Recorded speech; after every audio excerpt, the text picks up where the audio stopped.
സംസ്ഥാന സമ്മേളനത്തിന് മുന്നോടിയായി ദേശാഭിമാനിയിൽ മുഖ്യമന്ത്രി പിണറായി വിജയൻ നിലപാട് വ്യക്തമാക്കുകയാണ്. ബി.ജെ.പിക്ക് ബദൽ ഉയർത്തുന്നതിന് തടസ്സം കോൺഗ്രസിന്റെ സമീപനങ്ങളാണെന്ന് മുഖ്യമന്ത്രി കുറ്റപ്പെടുത്തുന്നു. മറ്റു പ്രതിപക്ഷ പാർട്ടികളോട് കോൺഗ്രസിന് ധാർഷ്ട്യമാണ്. പലപ്പോഴും ഭൂരിപക്ഷ വർഗീയതയ്ക്ക് കോൺഗ്രസ് അടിയറവ് പറഞ്ഞു. തങ്ങൾക്കാണ് ബി.ജെ.പിയെ തോൽപ്പിക്കാനുള്ള കെൽപ്പെന്ന് മേലിൽ പറയരുതെന്നും മുഖ്യമന്ത്രി പറയുന്നു. ആദിൽ പാലോട് ചേരുന്നു കൂടുതൽ വിവരങ്ങളുമായി. ആദിൽ പാലോട് CPI സംസ്ഥാന സമ്മേളനത്തിന് മുമ്പായി തന്നെ പിണറായി വിജയൻ രാഷ്ട്രീയ രേഖയിൽ ചില കാര്യങ്ങളൊക്കെ വ്യക്തമാക്കിയിരുന്നു. ഇപ്പോൾ ബി.ജെ.പി എതിർക്കാനുള്ള കെൽപ്പ് കോൺഗ്രസിനാണെന്ന് മേനി പറയരുത്. കോൺഗ്രസ് ഡൽഹിയിൽ സംഭവിച്ചത് കണ്ടില്ലേ എന്നതിനെ ഉദാഹരിച്ചാണ് മുഖ്യമന്ത്രി ദേശാഭിമാനിയിൽ ലേഖനം എഴുതിയിരിക്കുന്നത്. എന്താണ് ലേഖനത്തിൽ പറയുന്നത്? അതിൽ good morning. Very good morning Arunkumar. Party സമ്മേളനങ്ങൾ അവസാന ഘട്ടത്തിലാണ്. പാർട്ടി കോൺഗ്രസ് വരാനിരിക്കുന്നു. അതിനിടെയാണ് പാർട്ടി പോളിറ്റ് ബ്യൂറോ അംഗം കൂടിയായ പിണറായി വിജയൻ മുഖ്യമന്ത്രി ദേശാഭിമാനിയിൽ ലേഖനം എഴുതുന്നത്. ദേശീയ വിഷയത്തിലാണ് കോൺഗ്രസിന് വിമർശനം ഉന്നയിച്ചിരിക്കുന്നത്. ബി.ജെ.പിക്ക് മണ്ണൊരുക്കുന്ന കോൺഗ്രസ് എന്ന തലവാചകത്തിലാണ് ദേശാഭിമാനിയിൽ മുഖ്യമന്ത്രിയുടെ ലേഖനം ഉള്ളത്.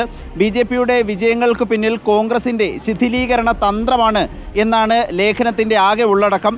ഇല്ലാത്ത ശക്തി ഉണ്ടെന്നു കാട്ടി മതനിരപേക്ഷ വോട്ടുകളെ ഭിന്നിപ്പിക്കുകയാണ് കോൺഗ്രസ് ചെയ്യുന്നത്. മറ്റു പ്രതിപക്ഷ പാർട്ടികളോട് കോൺഗ്രസിന് ധാർഷ്ട്യമാണ്.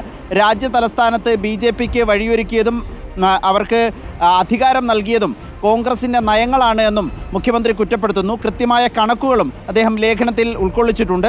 പലയിടത്തും ഭൂരിപക്ഷത്തെക്കാൾ കൂടുതൽ വോട്ടുകൾ കോൺഗ്രസിന് ലഭിച്ചിട്ടുണ്ട്. ആ വോട്ടുകൾ കൂടി AAPക്ക് കിട്ടുകയായിരുന്നുവെങ്കിൽ അവിടെ ബി.ജെ.പിയെ പരാജയപ്പെടുത്താൻ കഴിയുമായിരുന്നു എന്നുള്ളതാണ് മുഖ്യമന്ത്രി കോൺഗ്രസിനെ പ്രതിസ്ഥാനത്ത് അക്കാര്യത്തിൽ നിർത്തുകയാണ്. വളരെ പ്രധാനപ്പെട്ട ഒരു പരാമർശമുള്ളത് മതനിരപേക്ഷ പാർട്ടികൾക്ക് കോൺഗ്രസിനെ വിശ്വസിക്കാനാകുമോ എന്ന ചോദ്യമുണ്ട്. മുസ്ലിം ലീഗ് അടക്കമുള്ള പാർട്ടികൾ അക്കാര്യം ആലോചിക്കണമെന്നും പിണറായി ലേഖനത്തിലൂടെ ആവശ്യപ്പെടുന്നു എന്നുള്ളത് സംസ്ഥാനത്തെ രാഷ്ട്രീയം സംബന്ധിച്ചും വളരെ പ്രധാനമാവുകയാണ്.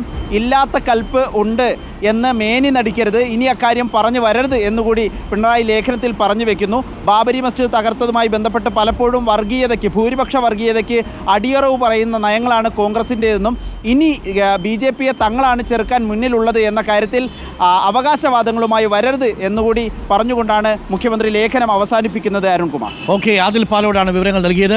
ദേശാഭിമാനിയിൽ ഇന്ന് മുഖ്യമന്ത്രി പിണറായി വിജയൻ എഴുതിയ ലേഖനത്തിലാണ് കോൺഗ്രസിനെ നിശിതമായി വിമർശിച്ചു വരുന്നത് എന്നുള്ളതാണ്. ബി.ജെ.പിയെ നേരിടാൻ തങ്ങൾക്കാണ് കരുത്ത് എന്ന് മേനി ഇനി പറയരുത് എന്നാണ് ലേഖനത്തിൽ പറയുന്നത്. ഡൽഹിയിൽ ആം ആദ്മി പാർട്ടിയെ വിജയിപ്പിക്കേണ്ട ഉത്തരവാദിത്വം തങ്ങൾക്കല്ല എന്ന് കോൺഗ്രസ് പറയുമ്പോൾ ബി.ജെ.പി വിജയിപ്പിക്കേണ്ട ഉത്തരവാദിത്വം തങ്ങൾക്കാണ് എന്നല്ലേ പറഞ്ഞു വയ്ക്കുന്നത് എന്നും മുഖ്യമന്ത്രി പിണറായി വിജയൻ ചോദിക്കുന്നു.